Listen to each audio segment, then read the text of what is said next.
Prescription Opioids by Tamia Hill. Table of Contents. Slide 3 and 4, Addiction. Slide 5, How they work on the brain. Slide 6, Example, codeine versus the brain. Slide 7, Street costs and names. Slide 8, History. And slide 9, References. Addiction. Addiction is a condition in which something that has started as pleasurable now feels like something you cannot live without. Opioid addiction can affect anyone, and sometimes the signs are not easy to tell, especially in the early stages of addiction. Using unprescribed opioids is an illegal action that can lead to deadly risk. Drugs like fentanyl may be laced with life-threatening contaminants or much more powerful opioids, increasing the risk of death to abusers. Those who have increased chances for addiction are teens and those in their early 20s, living in stressful circumstances, personal or family history of abuse, depression, and the list continues. Addiction continued. When opioids are taken repeatedly through time, the body begins to slow the production of endorphins. The dose typically taken no longer produces the same effects, resulting in tolerance. Common signs of opioid addiction are regularly taking opioids in irregular doses or just for the euphoric effects, mood changes and shift in sleeping patterns, borrowing or losing prescriptions to gain access to more, seeking the same prescription from multiple providers. How prescription opioids work on the brain. Opioids bind to and activate opioid receptors on cells located in many areas of the brain, spinal cord, and other organs throughout the body. When opioids bind to these receptors, they block pain signals from the brain to the body, and in return, the body gets flooded with dopamine. This releasing of dopamine throughout the body reinforces the act of taking the drug, leading to continued desire to need the opioids, hence addiction. Now, for example, we have codeine versus the brain. An example of a commonly used opioid is codeine. It is prescribed to those who are experiencing moderate to severe pain or coughing. Codeine works by binding to opioid receptors throughout your body and reduces the feeling of pain and coughing. This interaction between codeine and the body causes a release of endorphins. Endorphins are chemicals that produce a sensation of pleasure that can lead to a euphoric feeling. Due to the euphoric effects of codeine, some use, it is higher rather than its medicinal purpose, leading to increased cravings or need for the opioid and possibly addiction. In the picture that I am put on the slide, you can see how opioids affect the brain. In the red, it is endorphins, and on the other, it's opioids. So in the normal brain, you have an opioid receptor, and it naturally just takes the endorphins and they stick together. So there's normal stimulation of the dopamine reward system. Now, on the other hand, when you have a brain that has opioids, the opioid receptors no longer have endorphins. Instead, they have just continuous amounts of opioid recepting, and therefore there's an excessive stimulation of the dopamine reward system.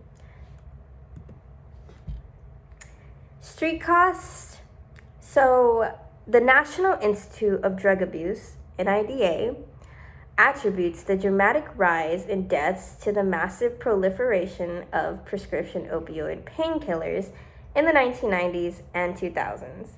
As a result, prescription opioids became easier to obtain, misuse, and become dependent on.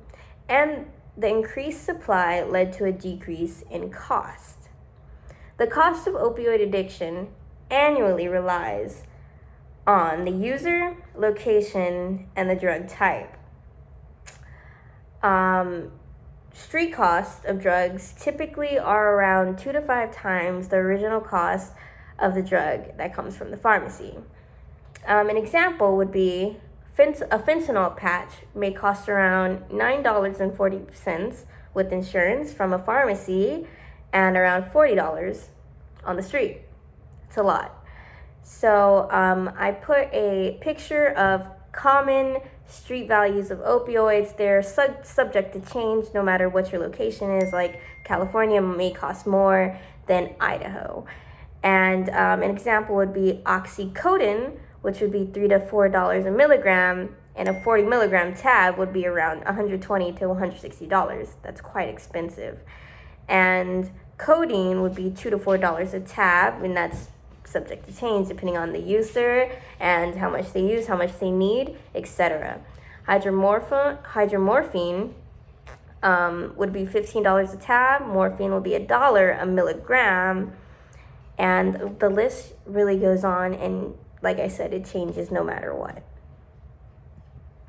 As for street names, commonly used opioids and their street names, we have hydrocodone. Its trade name is Vicodin, and people may call it or reference it to Vikings, Vikes, Fluff, Scratch, and Hydro.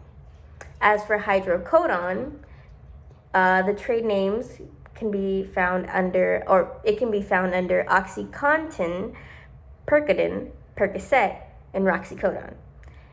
Common street names for oxycodone would be Oxy, Roxy, Hillbilly, Heroin, Perks, and Killers. And hydromorphone is the trade name is Diludad, and the street names that it can be heard under would be Dust, Juice, Smack, and Footballs.